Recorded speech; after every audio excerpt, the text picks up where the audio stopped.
Hello and welcome back to my channel, my darlings. For those of you who are new here, my name is Miranda and I am the Enchantress of Avalon. Today's video, as I'm sure you've gleaned from the title, is going to be discussing Annwn, the Welsh Celtic Otherworld.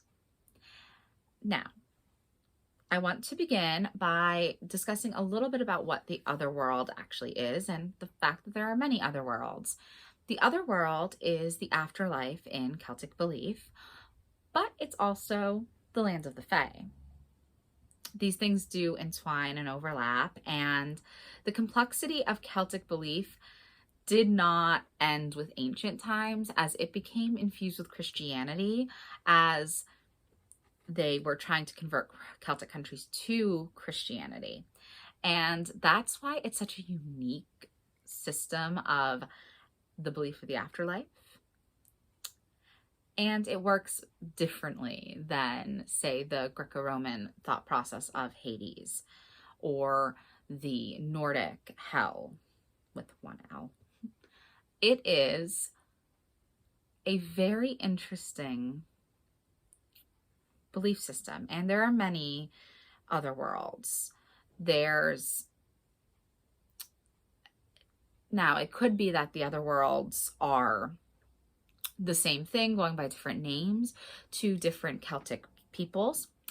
It could be that they are several different fairy realms that kind of interconnect, or different dimensions. Or it could be that they are different kind of lands within this specific dimension. I don't think it really matters how they connect, just that they do have a connection. But specifically this video, I want to talk about Annwn, which is the Welsh Celtic Otherworld, as I mentioned, and its unique nature. At least my feelings about its unique nature. Now, Annwn is, of course, deeply connected to Avalon, as Avalon is the most modern term for this holy sacred healing isle that was first named in the Arthurian legends as Avalon, but it goes back farther. It has many different names. And certainly there's a connection in with Annwn, because the Arthurian legends are derived from Celtic myths. And so having this magical island full of fairy women and these healing energies, and also where a great king goes when he dies, inextricably links it to being an otherworldly land, and therefore with Annwn. Some people will say that maybe Avalon is now a more modern term for Annwn. Others think it's more of an island existing within Annwn. I kind of like that interpretation myself, that Annwn is the greater, larger landscape, and Avalon is a specific island existing within it. And what makes the other worlds different from other belief systems that are ancient when it comes to the afterlife is that you do not have to be dead to get there. A human, a living human, can in fact find themselves in fairyland. The other world is fairyland. It's different names. This is Celtic culture and this is fairy lore, and it's very misty and very liminal. So there are so many different terms, all essentially meaning the same thing when you dig deep enough. And again, we have all these stories of people finding themselves in fairyland accidentally, or getting tricked into coming to fairyland.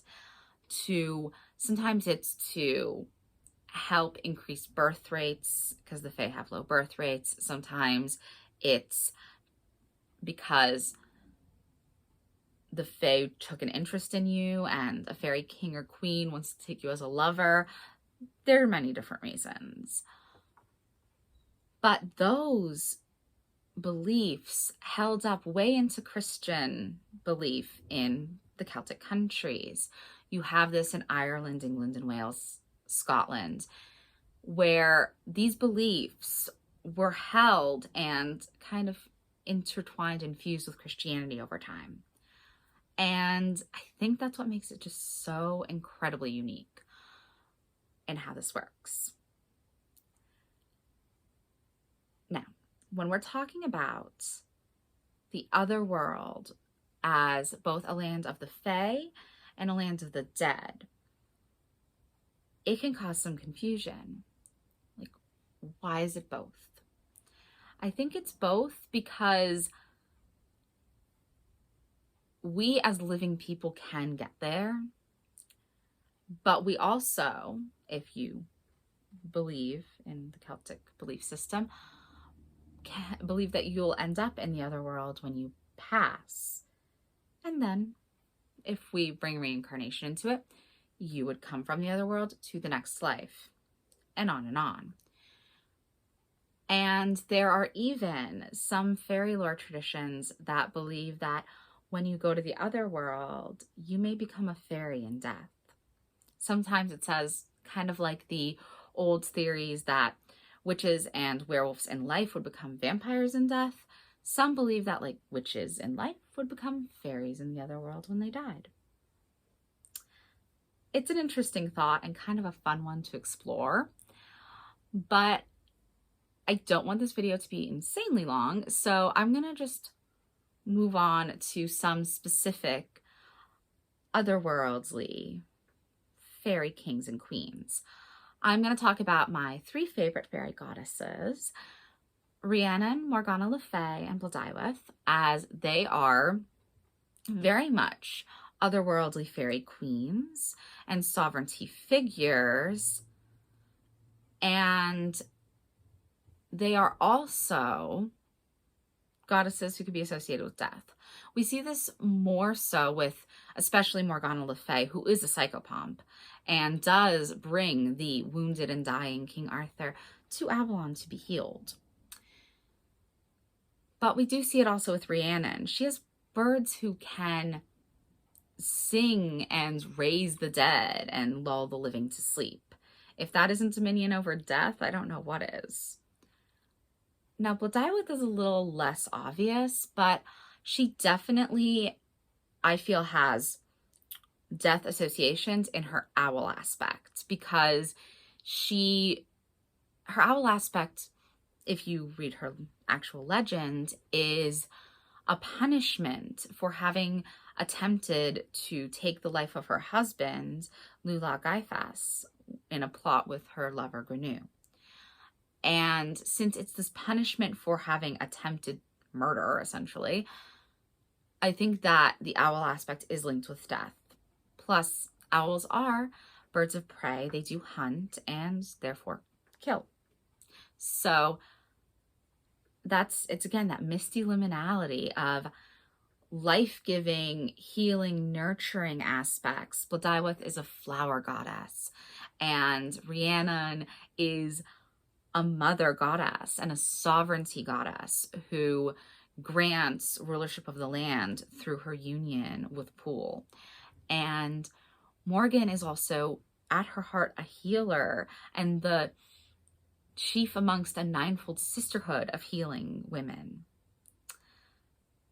But as much as they can do the lighter aspect of fairy magic, they're also inextricably linked to that darker death aspect of fairy magic. There is no light without shadow. We should never ignore either.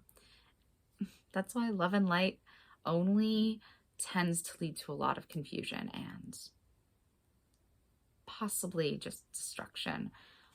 But I'm going to just move on. And then 2 fairy kings that are deeply associated with Annwn are Gwyn ap Neith and Annwn. Gwyn ap Neith is the Lord of the Wild Hunt.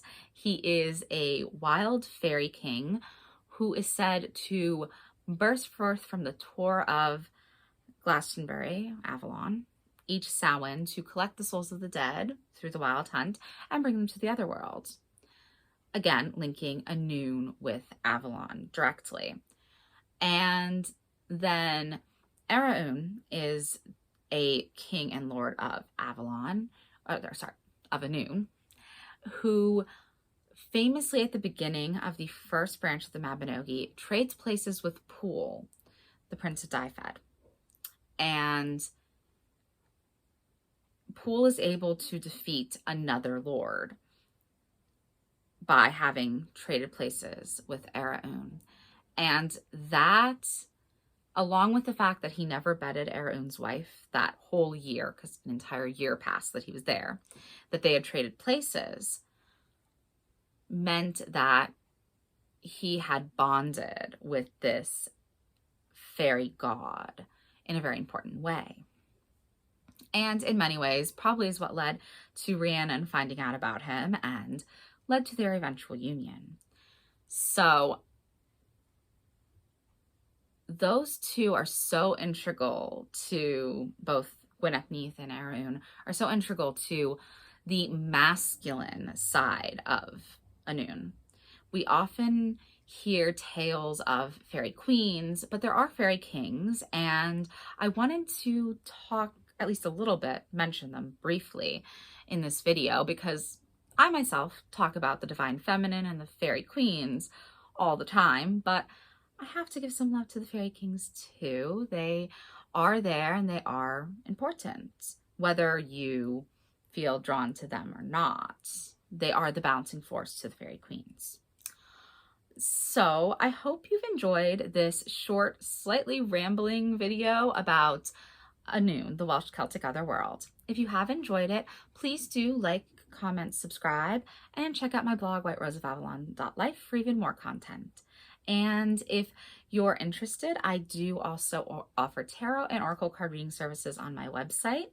So the links to all of that is always in the description box below. I hope you have a very wonderful week, everyone. Bye now.